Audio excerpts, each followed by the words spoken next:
MA. There are some steps. पहला step, ignore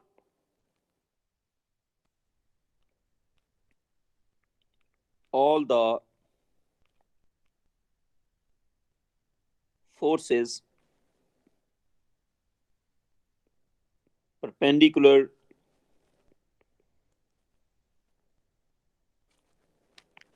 to the motion. पहला step ये है, सॉरी मोशन नहीं, acceleration. Ignore all the forces perpendicular to the acceleration. तो आपने वो सब फोर्सेस इग्नोर कर देनी है जो एक्सेलरेशन के परपेंडिकुलर हैं. दूसरा स्टेप, डिसाइड द सिस्टम. इसका क्या मतलब है? इसका मतलब ये है कि जैसे अगर हम एक गाड़ी की बात कर रहे हैं तो आप गाड़ी के लिए भी F is equal to M apply कर सकते हैं, ड्राइवर के लिए भी अप्लाई कर सकते हैं, ड्राइवर के नेल के लिए भी अप्लाई कर सकते हैं, स्टीयरिंग के लिए भी अप्लाई कर सकते हैं.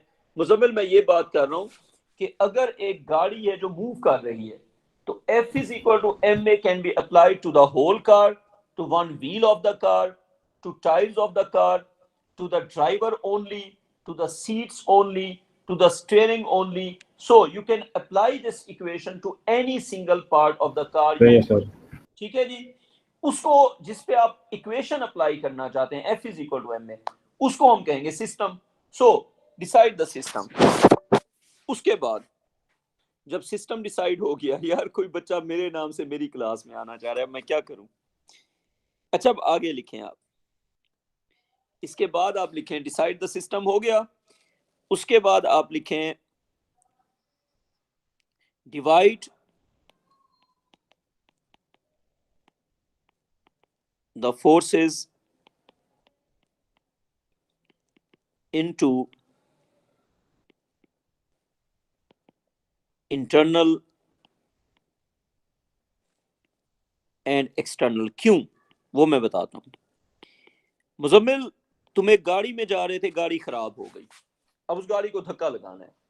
अब अगर गाड़ी को धक्का लगाना है तो तुम अंदर बैठे बैठे धक्का लगा सकते हो या बाहर से आगे धक्का लगाओ? नहीं सर, बाहर से.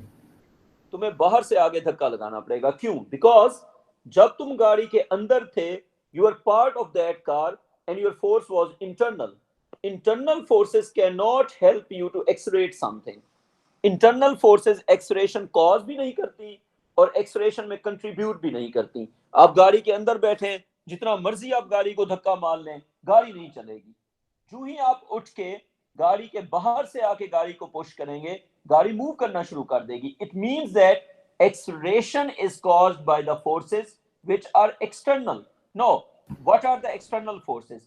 External forces are the forces whose cause is outside the system. Force का जो कॉज होगा, जैसे अगर गाड़ी को मुजम्मिल धक्का लगाएगा तो फोर्स का ओरिजिन या कॉज क्या होगा? मुजम्मिल. ठीक है. वेट का कॉज क्या होता है? The earth. अगर फोर्स का कॉज सिस्टम के इनसाइड होगा तो फोर्स इंटरनल होगी. अगर फोर्स का कॉज सिस्टम के आउटसाइड होगा तो फोर्स एक्सटर्नल होगी. जब आप गाड़ी के अंदर बैठे होते हैं और आप गाड़ी को धक्का लगाते हैं तो आपकी फोर्स इंटरनल होती है. क्यों? Because you are part of that car. When you outside the car and you push the car, you're outside the car, that's why your force is external. So Muzammil, do you understand the basic idea of external and internal forces? ठीक है जी, समझ आ गया. चलो, तो divide the forces into internal and external. अब पहली बात यह कि इंटरनल फोर्सेस कौन सी होती हैं? लिखे internal forces.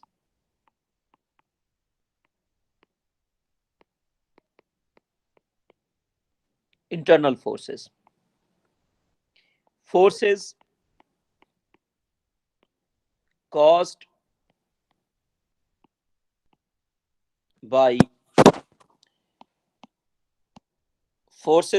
by the objects within the system. Forces caused by the object which are present within the system are internal. अच्छा, कोई भी फोर्स परमानेंटली इंटरनल या परमानेंटली एक्सटर्नल नहीं होती. सिस्टम की जो डेफिनेशन है, इट्स थ्योरेटिकल. जब आप सिस्टम की डेफिनेशन चेंज करेंगे। अच्छा बच्चों, मैं एक चीज क्लियर कर दूं, आज से कोई भी बच्चा जो बीकन हाउस के अलावा किसी भी ईमेल से आएगा, मैं उसको अलाउ नहीं करूंगा क्लास में। आपके जो बीकन हाउस के ईमेल हैं, आपने क्लास सिर्फ उसके साथ ज्वाइन करनी है। मैं आउटसाइडर को आज के बाद क्लास में अलाउ नहीं करूंगा। ये मैं आज क्लासरूम पे पोस्ट भी कर दूंगा। अच्छा मुजम्मिल, इंटरनल फोर्सेस कौन सी हुई जिनका कॉज या ओरिजिन इस पे सर अंदर अंदर सिस्टम के। हाँ। अच्छा, अब ये वाला पेज अगर कॉपी हो गया तो बड़ी अच्छी बात है, नहीं हुआ तो इसको कॉपी कर लो। अब हम अगले पेज पे जा रहे हैं। अब एक्सटर्नल फोर्सेस कौन सी हैं?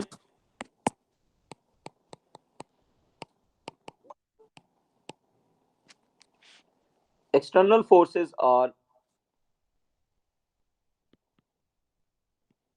तल्ला यार तुम्हारे कोई बहुत ज्यादा दोस्त हैं, तुम क्लास में हो और तुम्हारे नाम से बहुत सारे बच्चे एंट्री मारना चाह रहे हैं, अब क्या करूं मैं तुम्हारा। अच्छा, एक्सटर्नल फोर्सेस, तल्ला तुमने बहुत दोस्तियां बना के रखी हुई हैं। अच्छा, external forces, forces caused by the objects, forces caused by the objects। और बच्चों, आपका जो बीकन का ईमेल है और ये जो लॉगिन शॉगिन है, ये किसी दूसरे बच्चे को ना बताना, वरना किसी क्लास में ये भी हो सकता है कि आपके नाम से दूसरा बच्चा आ जाए और वो आके क्लास में कोई खप कर दे और कंप्लेन आपकी लग जाए। तो you have to be careful about that. अच्छा, अब forces caused by the objects which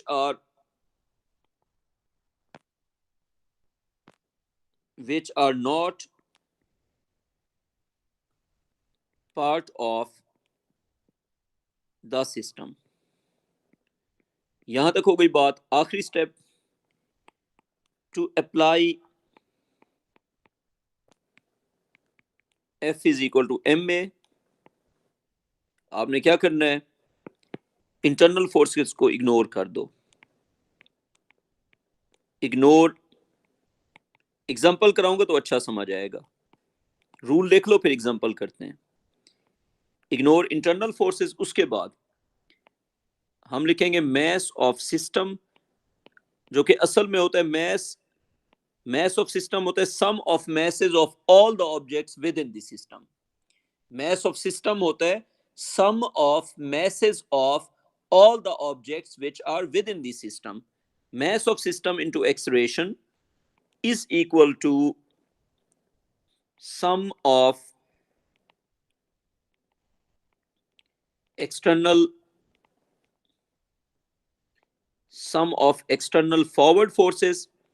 बेटा जो फॉरवर्ड होता है ना, वो होता है in the direction of motion. Some of external forward forces. Muzammil, forward क्या होगा? जो मोशन की डायरेक्शन में होगा। जी सर। माइनस इसमें से हो जाएगा sum of external backward forces. Equation लिख ली तो क्वेश्चन हो गया। एक करेंगे एग्जांपल जिससे बात पूरी तरह से समझ आएगी। ये तो मैंने रूल्स लिखवाए हैं। और ए लेवल के फिजिक्स में एक बात हमेशा याद रखना, जब रूल्स लिखवाए जाते हैं पता नहीं चलता ये क्या चीज है, जब एग्जांपल की जाती है तो पता चलता है कि ये क्या चीज है। ठीक है जी। तो ये तो हमने 2 पेजेस पे रूल्स लिखे हैं, ये रूल्स अब हमने लिख लिए। अब हम इनको अप्लाई करते हैं फॉर एन एग्जांपल। अगर आपने कॉपी नहीं किया तो इसका स्क्रीनशॉट ले लो, पहला पेज दूसरा पेज। अब हम करते हैं जी एग्जांपल। लिखे सर ये एम एग्जांपल। सिस्टम क्या होता है सर? जी बेटा, ये आपने एम सिस्टम जो बताया था ये क्या होता है? मैंने क्या नहीं बताया था? एम सिस्टम, ये मैथ सिस्टम सर, इसका क्या मतलब था? अच्छा, ये होता है sum of masses of all the objects within the system. m1 plus m2 plus m3 plus जितने भी ऑब्जेक्ट सिस्टम में उन सब के मैसेज का सम। फर्ज करें अगर आप सॉल्व करें ड्राइवर को, तो ये होगा mass of driver into acceleration. अगर आप पूरी कार को सॉल्व करें, ये होगा mass of car into acceleration. अगर आप कहते हैं मैंने, देखो F is equal to M में ना किसी भी पार्ट पे अप्लाई किया जा सकता है। फर्ज करें एक बंदा भागता हुआ जा रहा है, आप F is equal to M में पूरे बंदे पे भी अप्लाई कर सकते हैं, उसकी फिंगर पे भी अप्लाई कर सकते हैं, उसके नेल पे भी अप्लाई कर सकते हैं। तो एम सिस्टम का मतलब है कि आप किस चीज को सिस्टम ले रहे हैं, किस चीज का एक्सप्रेशन फाइंड कर रहे हैं। एक एग्जांपल करेंगे, समझ आ जाएगी। अब आप लिखें एग्जांपल। एग्जाम्पल, इस एग्जाम्पल से आपको पूरी कहानी समझ आ जाएगी। First of all, this is a rough surface.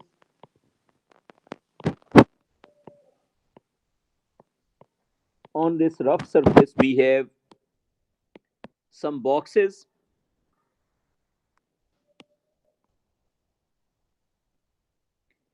This is box 1 or box A, this is box 2, this is box 3. And these boxes are placed on a rough surface. इनके नीचे जी एक रफ सरफेस है, उस पे ये boxes हमने रखे हुए हैं, ठीक है जी, टेबल है, जो भी चीज है। अब एक बंदा जो है वो इनको पुश करता है बॉक्सेस को। ये बॉक्स ए है, ये बॉक्स बी है, ये बॉक्स सी है, और ए का मैस है जी 10 kg बच्चों, बी का मैस है बच्चों 7 kg, सी का मैस है बच्चों 3 kg। बंदा जो पुश कर रहा है वो हमने नहीं दिखाया हुआ, तो पुश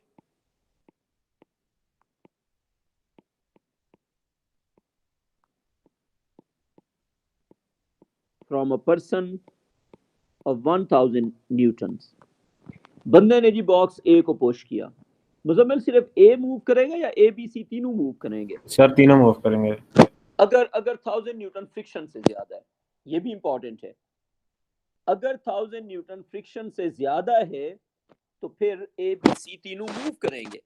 फर्ज करो तीनों मूव करने लग गए, इन तीनों ने फॉरवर्ड डायरेक्शन में मूव किया, ये इनका मोशन है, और इनका एक्सेलरेशन भी फॉरवर्ड डायरेक्शन में है, ठीक है जी। जब ये मूव करने लग गए और ये एक्सेलरेट भी कर रहे थे, तो इनका जो फ्रिक्शन था हर एक का, ग्राउंड से जो इसका फ्रिक्शन था, यू नो के फ्रिक्शन अगेंस्ट द मोशन होता है जनरली, इसका जो फ्रिक्शन था वो था जी बच्चों 70 न्यूटन, इसका फ्रिक्शन था 40 न्यूटन। बेटा जब वैल्यूज गिवन है तो आपको कोई यहाँ पे प्रिंसिपल सीखने की जरूरत नहीं है, बस ये फ्रिक्शन की वैल्यूज गिवन है आपको, इन सब के फ्रिक्शंस आपको गिवन है। अच्छा जो है जी ये वाला, इसका फ्रिक्शन था जी आपको गिवन था, ये सिर्फ 10 न्यूटन का फ्रिक्शन था। अब इस पे आप क्यों नहीं पूछ सकते, ये एग्जामिनर ने आपको बताया हुआ है, ठीक है जी मुजम्मिल, ठीक हो गया। तो ए का 70 न्यूटन, बी का 40 न्यूटन और सी का 10 न्यूटन हो गया फ्रिक्शन का फोर्स, ठीक। क्वेश्चन का लिखें A part, the weights of the boxes, the weights of the boxes and the normal contact forces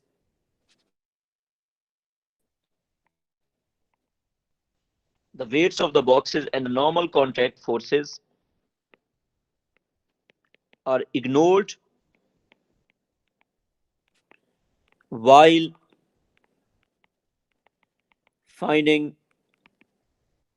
the acceleration. Explain why.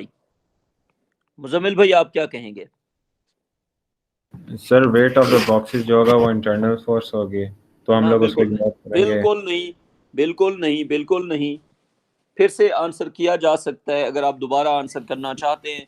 बेटा वो हैं परपेंडिकुलर टू द एक्सेलरेशन। अच्छा जी हाँ वेट एक्सटर्नल इंटरनल की तो अभी बात ही शुरू नहीं हुई ना। तो देखो जो फोर्सेस एक्सेलरेशन के साथ परपेंडिकुलर हैं, हम उनको इग्नोर करेंगे या नहीं करेंगे? ऑब्वियसली इग्नोर करेंगे। जी सर। सिद्रा बेटा इस एग्जांपल में एक्सेलरेशन हॉरिजॉन्टल है या वर्टिकल है, क्या कहती हैं बेटा आप? Horizontal sir. हॉरिजॉन्टल है। आप मुझे बताएं अगर एक्सेलरेशन है हॉरिजॉन्टल, तो जो वर्टिकल फोर्सेस हैं उनको कंसीडर करेंगे या इग्नोर करेंगे? इग्नोर करेंगे। इग्नोर करेंगे। तो जो फोर्सेस एक्सेलरेशन के परपेंडिकुलर हैं they are supposed to be ignored. तो अब आप यहां पे ये लिखेंगे कि weight the weights of the boxes, the weights and normal contact forces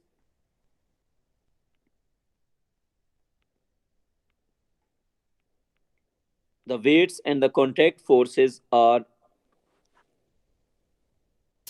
sir ये परपेंडिकुलर बन किस तरह रही है वैसे ये इस तरह बन रही है, देखो अगर हम वेट को रिप्रेजेंट करते हैं ना यहाँ पे, मेरी बात सुनो,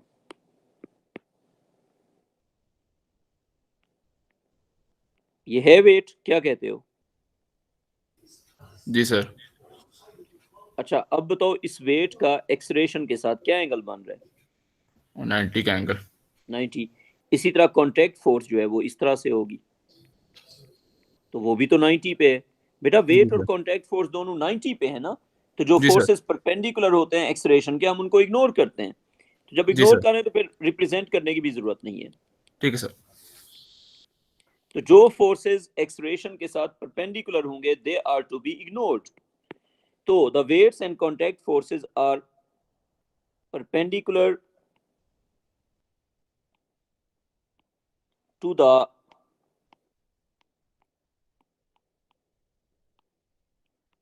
acceleration, hence they are ignored। Muzammil भाई कोई कंफ्यूजन है या समझ आ गई? नहीं सर, अब समझ आ गया। तो जो भी फोर्सेस एक्सलेरेशन के साथ परपेंडिकुलर हुआ करेंगी हम उनको इग्नोर कर दिया करेंगे। This is the first lesson. अच्छा B part, represent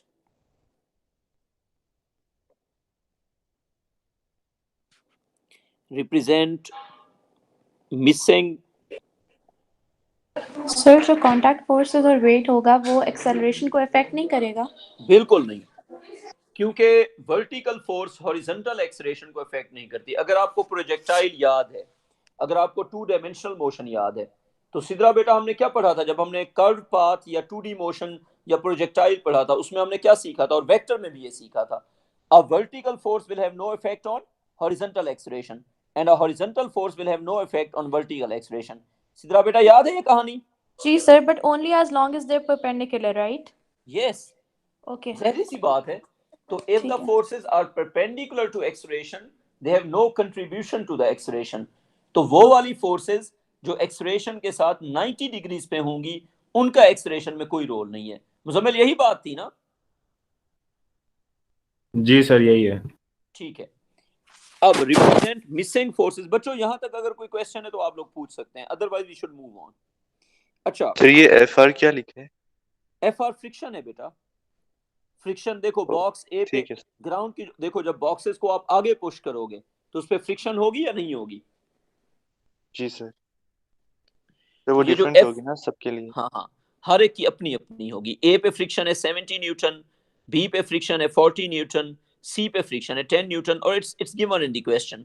so these are the frictions. ठीक है जी। उसके बाद बेटा क्लियर यहां तक? अब जी सर। ठीक, अब आप लिखें represent the missing forces along. Along का मतलब होता है इन द डायरेक्शन ऑफ या अपोजिट टू, बस उसकी अलोंग होना चाहिए। Represent the missing forces along the direction of acceleration. Ayaan ये बताओ क्या कोई ऐसी फोर्सेस हैं जो एक्सलरेशन की डायरेक्शन में और हमने नहीं दिखाई हुई? अयान क्या कोई ऐसी फोर्सेस हैं जो एक्सलरेशन की डायरेक्शन में है और वो अभी नहीं दिखाई हुई? बिल्कुल हैं बेटा। देखो बंदा पुश करेगा बॉक्स ए को, बॉक्स ए पुश करेगा बॉक्स बी को, फिर box B as a reaction box A को वापस पुश करेगा, इसी तरह। अच्छा मुजम्मिल ये बताओ बॉक्स सी को कौन पुश कर रहा है, बंदा या बॉक्स बी? सर बंदे की फोर्स लगा रही है लेकिन पुश भी कर ना रहा है। ना, इस तरह कहना ही नहीं है। मेरी बात सुनो, तुम्हारी बात ठीक है, बंदे का सी से कोई रिलेशन ही नहीं है। जी सर। बंदे का सी के साथ कोई रिलेशन नहीं है। The person has no contact with box C. So ये एक मिसकॉन्सेप्शन है जिसको आप क्लियर कर लो। अगर कोई बंदा ये समझ रहा है कि सी के ऊपर बंदे की फोर्स एक्ट कर रही है, नो इट्स नॉट, क्योंकि सी का बंदे के साथ कोई डायरेक्ट कनेक्शन नहीं है। आप सिर्फ वही फोर्सेस काउंट करते हैं जो डायरेक्टली एक्ट कर रही हैं। तो क्या सी के ऊपर बंदे की फोर्स डायरेक्टली एक्ट कर रही है मुजम्मिल? नहीं सर। तो हम इसको यूं लेके चलेंगे, बंदा पुश करता है बॉक्स ए को और एज अ रिएक्शन बॉक्स ए वापस पुश करता है बंदे को, लेकिन क्योंकि बंदा नहीं दिखाया हुआ तो इसलिए हमने सिर्फ क्या दिखाया हुआ है, जो ए पे बंदे की फोर्स है. So the person is pushing the box A with a force of 1000 newton. No, box A pushes box B in the forward direction, and as a reaction box B pushes box A in the backward direction. This force is missing. You need to represent that. तो मैं एक ये बनाऊंगा F1 और मैं एक ये बनाऊंगा F1. मुजम्मिल भाई, जो F1 दिखाया हुआ है रेड कलर के साथ, या पता नहीं कौन सा कलर है, अच्छा, जो F1 रेड या ग्रीन से दिखाया हुआ है, ये क्या रिप्रेजेंट कर रहा है? This is push of A on B. जी सर. और जो पर्पल में दिखाया हुआ है वो क्या शो कर रहा है? सर वो वापस उसकी रिवर्स वो रिएक्शन फोर्स है. तो जो ग्रीन वाला F1 है वो रिप्रेजेंट कर रहा है force of A on B, और जो पर्पल वाला F1 है वो शो कर रहा है force of B on A. अच्छा बेटा, एक चीज याद रहे, अगर आपने A को सॉल्व करना है तो आप पर्पल वाला F1 लेंगे, और अगर आपने B को सॉल्व करना है तो मुजम्मिल फिर कौन सा F1 लेंगे? सर हम लोग एक ही फोर्स लेंगे जो उस पर एक्ट करेगी. कलर बता दो ना, मैं कह रहा हूं देखो, ग्रीन वाला F1. तो बेटा बात है सीधी, अगर आपने सॉल्व करना है A को, अगर F is equal to MA आप A पे अप्लाई करेंगे तो आप लेंगे पर्पल वाला F1, और अगर आप F is equal to MA apply करते हैं B पे तो आप लेंगे ग्रीन वाला F1. I think it should be clear. Sidra बेटा कंफ्यूजन है या समझ आ गई बात? सर ये कांटेक्ट फोर्स है सर, फिर से जल्दी करिए. ये कांटेक्ट फोर्स, इनको हम कांटेक्ट फोर्सेस कह सकते हैं, लेकिन कांटेक्ट फोर्स टिपिकली हम ग्राउंड से जो आती है उसको कहते हैं. हाँ बेटा बताओ. सही वाली बात रिपीट करने जरा वाली कि ए पे कौन सी फोर्स लगेगी, बी पे कौन सी फोर्स लगेगी. ये जो ए और बी की फोर्सेस हैं इनको भी हम कांटेक्ट फोर्सेस कहते हैं, लेकिन नॉर्मल कांटेक्ट फोर्सेस टिपिकली जो हम रिप्रेजेंट करते हैं वो जो ग्राउंड से फोर्स आती है उसको कहते हैं. ठीक है, तो जो परपेंडिकुलर टू द मोशन है वो इग्नोर हो गई. बेटा ये कांटेक्ट के थ्रू जो फोर्स आ रही है F1, देखो आपने पुश किया A को, ठीक है, A ने पुश किया B को. अब A का जो B पे पुश है वो ग्रीन कलर का F1 है, और B का जो A पे पुश है वो है ब्लू कलर का या पर्पल कलर का F1. तो green F1 is push of A on B और purple F1 is push of B on A. बेटा I think it should be clear up till this point. सीधा बेटा clear यहां तक?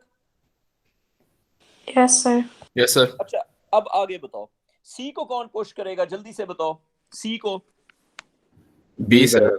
बी करेगा. तो क्या C B को वापस पुश करेगा या नहीं करेगा? Yes sir. करेगा सर. बना दो फिर. रेड कलर का जो मैं बनाऊंगा F2,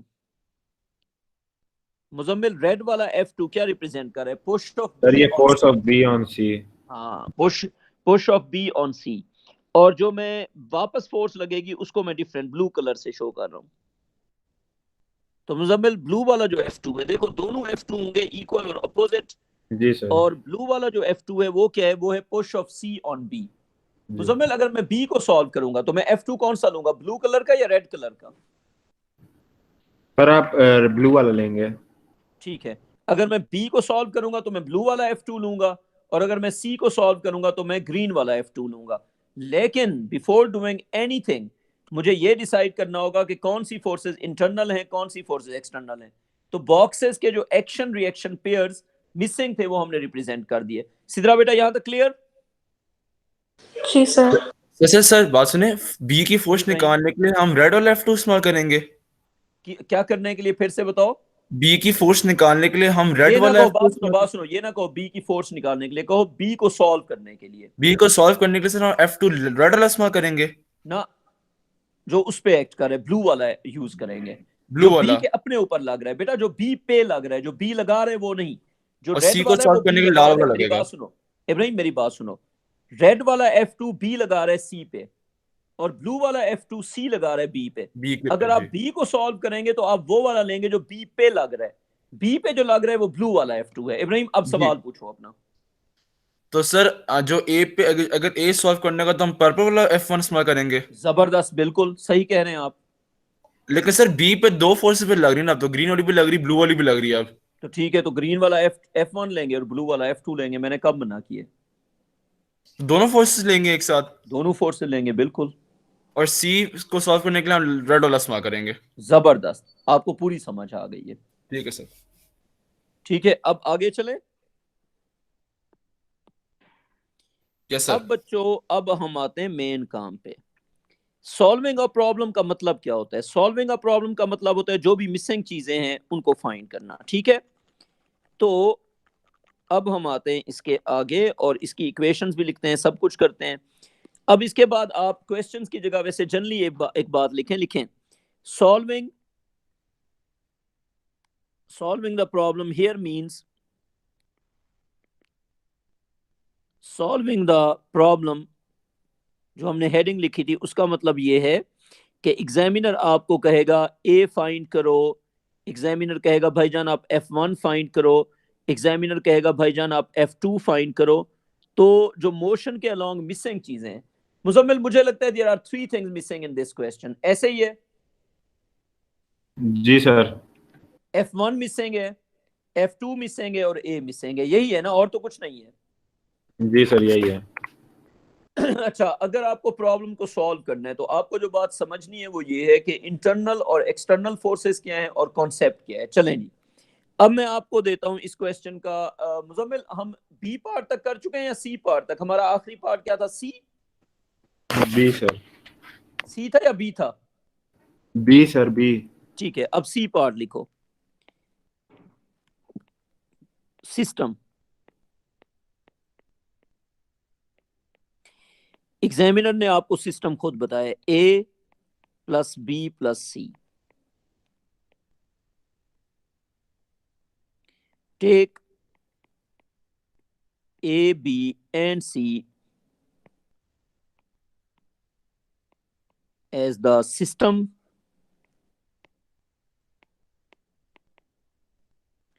असल में थियोरेटिकली आप डिफाइन करते हैं कि F is equal to M A आपने कितने पार्ट पे अप्लाई करना है। The part on which you are applying F is equal to M A is your system.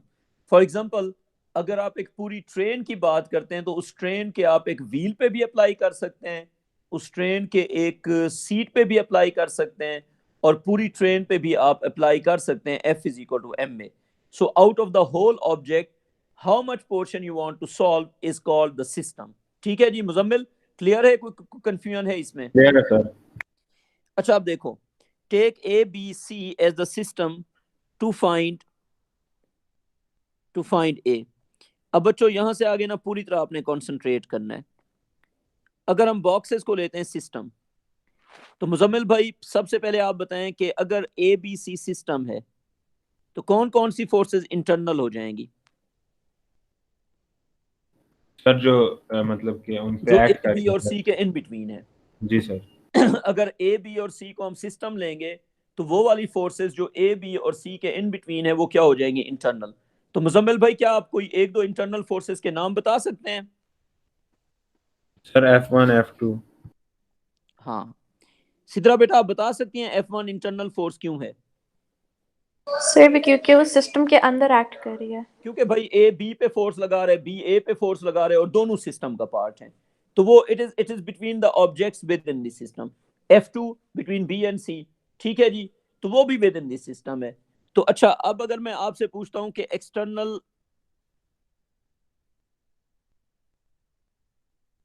External forward forces, Muzammil forward force होती है जो मोशन की डायरेक्शन में होती है, तो वो वाली फोर्सेस जो मोशन की डायरेक्शन में है और वो ए बी और सी कॉज नहीं कर रहे, वो वाली फोर्सेस जो मोशन की डायरेक्शन में है और वो ए बी और सी कॉज नहीं कर रहे, ठीक है।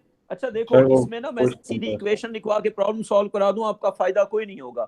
आपने यहाँ पे जो चीज समझनी है वो ये है कि आपने यहाँ पे ये समझना है कि असल में वर्क कैसे हो रहा है और कॉन्सेप्ट क्या है। अयान तुम्हारा क्या क्वेश्चन है, फिर से पूछो बेटा। इंटरनल होती हैं जो सिस्टम के अंदर से आती हैं, एक्सटर्नल होती हैं जो बाहर से आती हैं, ठीक है। अगर आपने ए बी और सी को सिस्टम लिया हुआ है तो जो फोर्सेस ए बी और सी के विद इन है वो इंटरनल हैं और जो बाहर से आ रही हैं वो एक्सटर्नल हैं। तो मुजम्मिल बताओ यार, एक्सटर्नल फॉरवर्ड फोर्स क्या होगी, जल्दी से बताओ। सर वो पुश फ्रॉम पर्सन 1000 न्यूटन हो गया। अच्छा अयान, पर्सन की जो फोर्स है वो एक्सटर्नल है, बताओ क्यों? क्योंकि जो पर्सन है वो सिस्टम का पार्ट नहीं है, क्योंकि पर्सन सिस्टम का पार्ट नहीं है तो इसलिए जो उसकी फोर्स है वो एक्सटर्नल फोर्स है। तो एक्सटर्नल फॉरवर्ड फोर्स होगी 1000 newton. Muzammil, do you think any other forward force that is external? जी सर, आपकी आवाज कट गई थी, क्या कह रहे हैं? मैं कह रहा हूँ क्या कोई और एक्सटर्नल फोर्स है other than this 1000 Newton? Sir friction होगी। एक्सटर्नल फॉरवर्ड में कह रहा हूँ, फॉरवर्ड फोर्स कोई नहीं, ऐसी फॉरवर्ड और कोई नहीं होगी। हाँ ठीक है। एक्सटर्नल बैकवर्ड फोर्सेस क्या हैं? वो हम कह देंगे फ्रिक्शंस। एक्सटर्नल बैकवर्ड फोर्सेस बेटा वो हो गई फ्रिक्शंस। तो जो फ्रिक्शंस हैं वो एक्सटर्नल हैं, क्यों? क्योंकि ए बी और सी का सरफेस पार्ट नहीं है। जो सरफेस है वो ए और बी और सी में इंक्लूडेड नहीं है, तो जो फ्रिक्शन है वो सरफेस कॉज कर रही है और सरफेस सिस्टम का पार्ट नहीं है, इसलिए friction is the external force. अब हम लिखते हैं जी अपनी इक्वेशन। सिस्टम का मैस हम कहेंगे जी mass of A plus mass of B plus mass of C into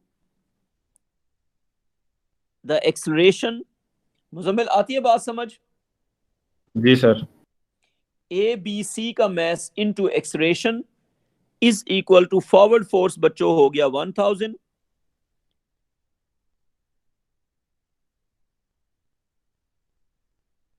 और बैकवर्ड फोर्स हो गई बच्चों 70 प्लस 40 प्लस 10।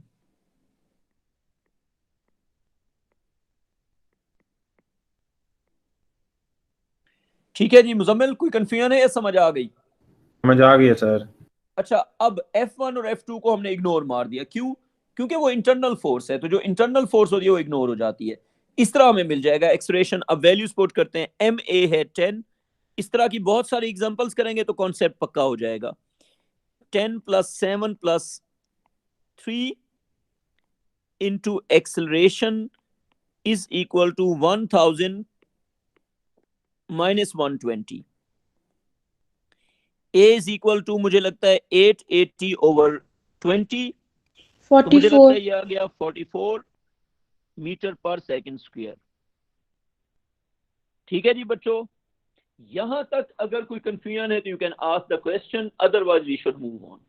बच्चों क्लियर है यहां तक? समझ आ गई है सर। ठीक है जी, जबरदस्त। और एग्जांपल्स करेंगे फिर और क्लियर हो जाएगा, लेकिन अभी के लिए बस यहां तक क्लियर होना चाहिए। अच्छा, अब जी एग्जामिनर कहता है डी पार्ट में, वो कहता है जी find F2। Examiner D part में जाके कहते हैं, अब ये वाला कॉपी हो गया तो बड़ी अच्छी बात है, वरना आप ले लो स्क्रीनशॉट, बिकॉज मुझे ये करना है इरेज ताकि मैं डी पार्ट कर सकूं। और सर एक दो हमने मिनट फ्रिक्शंस को सर हमने क्यों नहीं लिया internal forces? What are you saying Ibrahim? Sir frictions तो पार्ट ना सर उसके बॉक्सेस के साथ, तो वो इंटरनल फोर्सेस में शामिल नहीं नहीं होंगी। नहीं नहीं नहीं नहीं, friction is between the box and the surface. ठीक है, देखो हर फोर्स जो है ना वो दो ऑब्जेक्ट्स के इन बिटवीन होती है। अगर वो दोनों ऑब्जेक्ट सिस्टम के विद इन है फिर इंटरनल होगी। मेरी बात सुनो, ए बी और सी तो है सिस्टम का पार्ट, क्या सरफेस या टेबल सिस्टम का पार्ट है? इब्राहिम आप बताओ। नहीं सर, वो रफ सरफेस नहीं है सर पार्ट। तो फिर तो देखो हर एक फोर्स ना दो ऑब्जेक्ट्स के इन बिटवीन होती है, आप इसको यूं समझ लो। अगर वो दोनों ऑब्जेक्ट आप एक्सेलरेशन की इक्वेशन में ले रहे हैं तो फिर उन दोनों के इन बिटवीन जो फोर्स है उसको इग्नोर करते हैं। समझ आ गई मेरी बात? जी सर। तो हम सरफेस को नहीं ले रहे हैं ना। अच्छा, अब आप आ जाओ डी पार्ट पे। बच्चों आई बिलीव कि आपने कॉपी कर ली है। अब आप डी पार्ट लिखें। डी पार्ट लिखें फाइंड F2। अब ये मेरी बात अच्छी तरह से सुननी है। जब तक F2 इंटरनल फोर्स होगी वो इक्वेशन में नहीं आएगी, ना ही आप उसे फाइंड कर सकते हैं। अगर आपको F2 फाइंड करना है तो पहला स्टेप ये है कि F2 को एक्सटर्नल फोर्स बनाएंगे। इब्राहिम आप बताओ, अगर F2 इंटरनल फोर्स है तो क्या वो इक्वेशन में आएगी? नहीं सर। अगर F2 इंटरनल फोर्स है फिर तो वो इग्नोर हो जाएगी। जी तो सर। हमें पहला स्टेप ये लेना है कि F2 को बनाना है एक्सटर्नल फोर्स। उसका मेथड क्या होगा? बेटा जहां पे F2 एक्ट कर रही है जिन दो ऑब्जेक्ट्स के इन बिटवीन, उन दो ऑब्जेक्ट्स को आप अलग कर दो। C, A और B।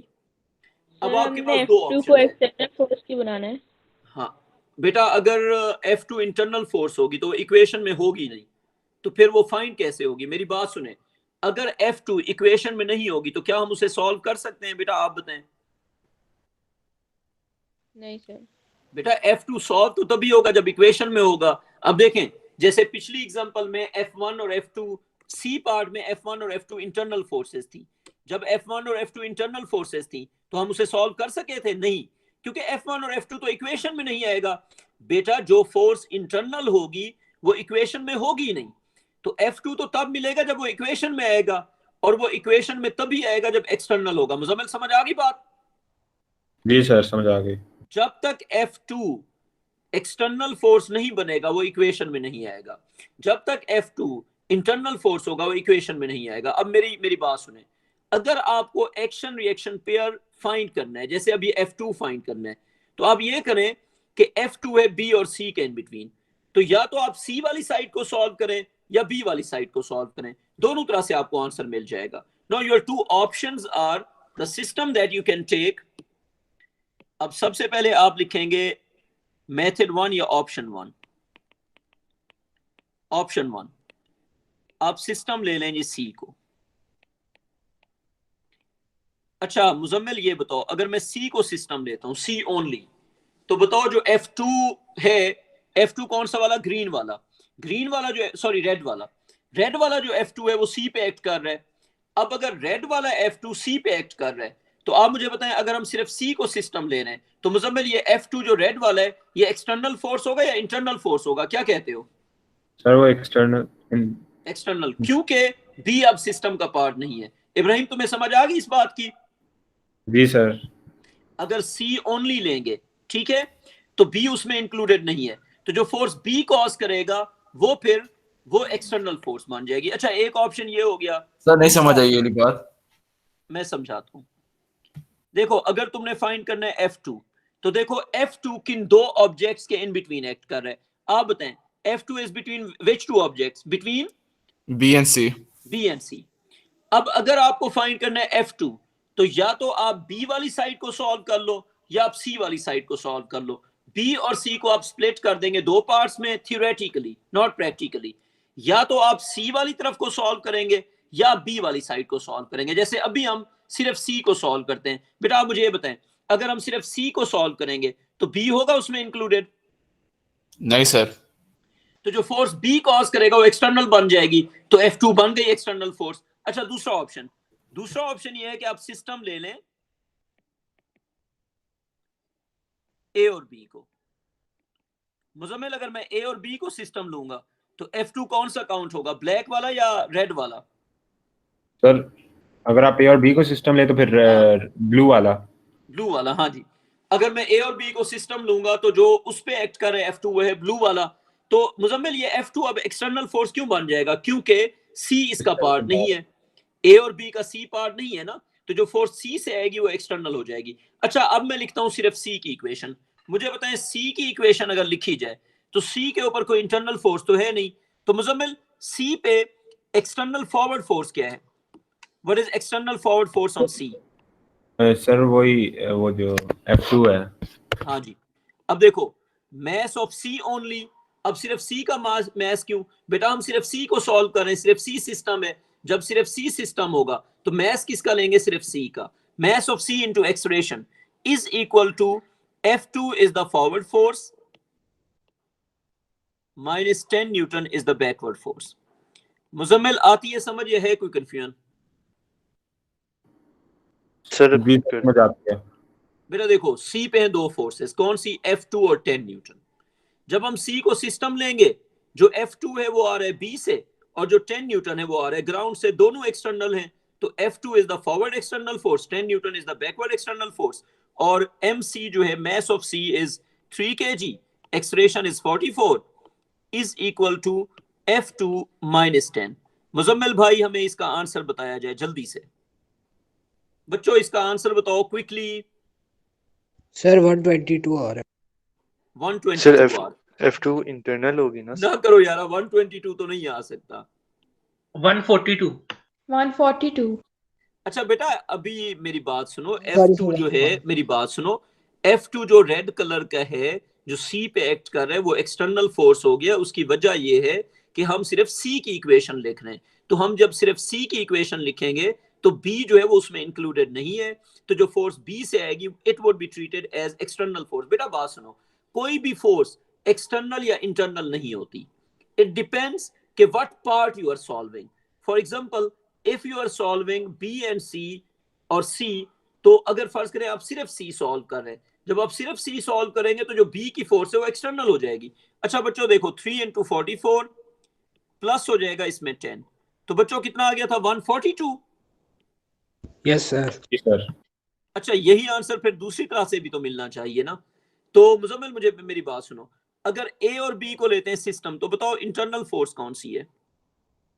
सर इंटरनल F1 और F2 जो रेड वाली है वो होगी। ना जी ना, नहीं F1 इंटरनल है, F1 ही होगी। इंटरनल फोर्स F1 होगी। इब्राहिम F1 इंटरनल क्यों होगी, जल्दी से बताओ। सर जो कि वो उस पे फोर्स लगा रहे हैं सर बी पे, इसलिए। क्योंकि वो ए और बी के इन बिटवीन है। जब आपका सिस्टम ए और बी है तो जो फोर्सेस ए और बी के इन बिटवीन है वो इंटरनल है। सिद्रा बेटा क्लियर ये बात? Yes sir.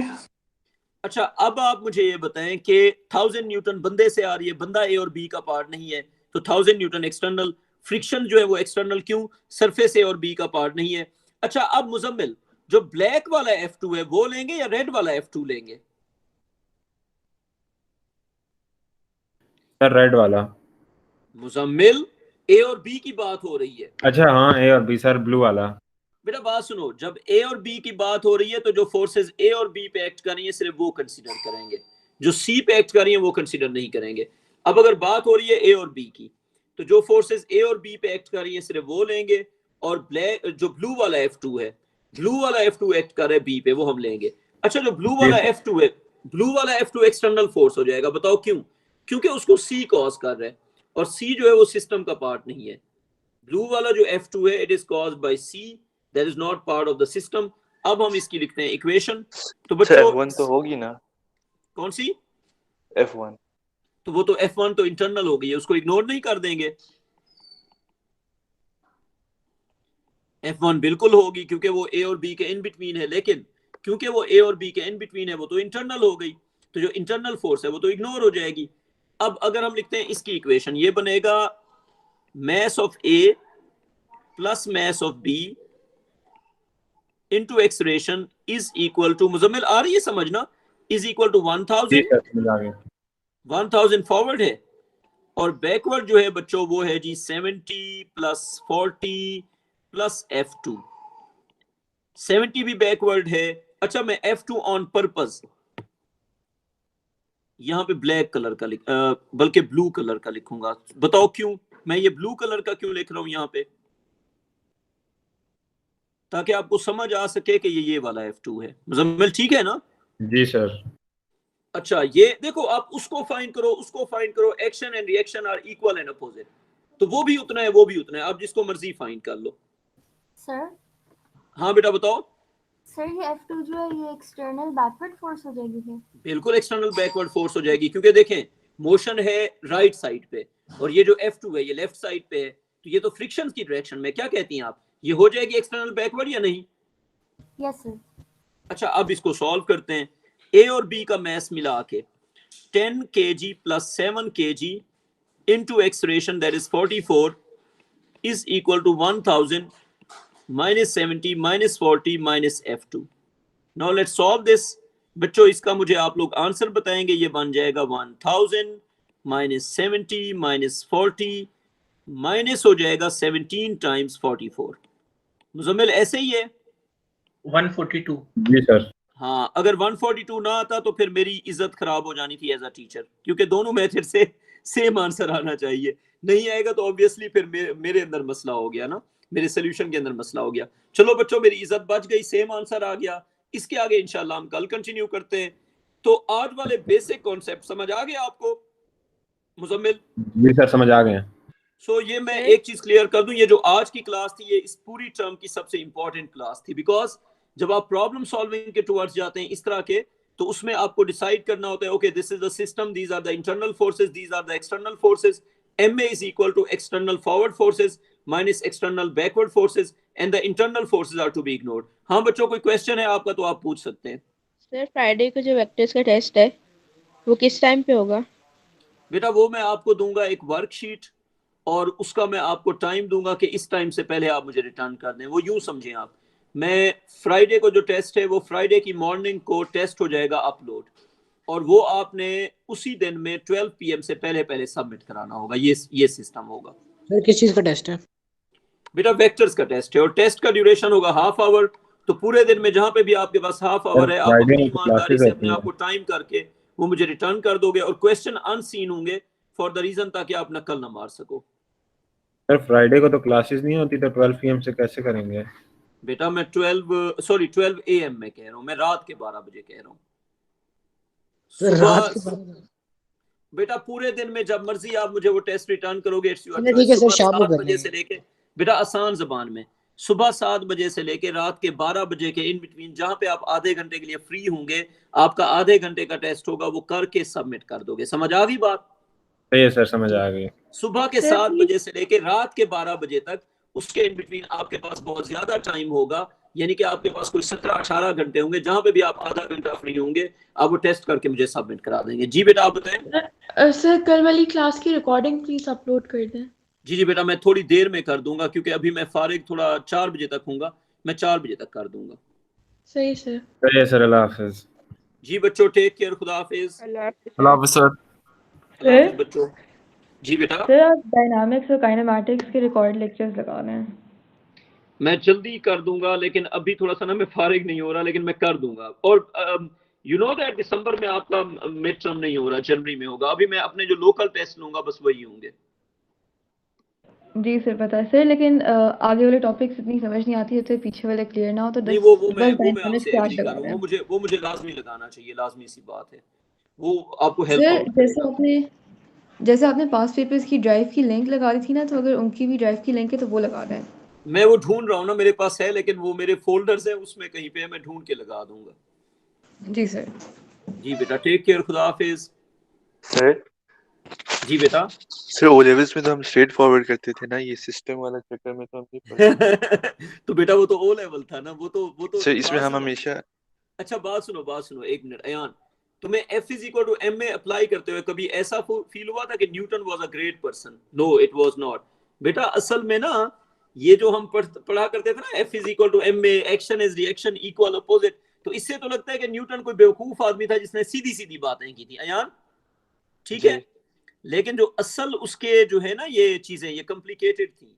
ये तो हम तो बेसिक्स पढ़ा करते थे ना, ये तो तुम अगली क्लासेस में जब और पढ़ोगे तुम्हें फिर समझ आएगी कि उसकी ओरिजिनल फॉर्म क्या है। तो अब तुम्हें आज वाला समझ आ गया कि ओरिजिनल फॉर्म क्या है उसकी, F is equal to MA की। जी जी तो ये ओरिजिनल फॉर्म है, बल्कि इसके भी आगे होगा, लेकिन ए लेवल में तो इतना ही है तकरीबन।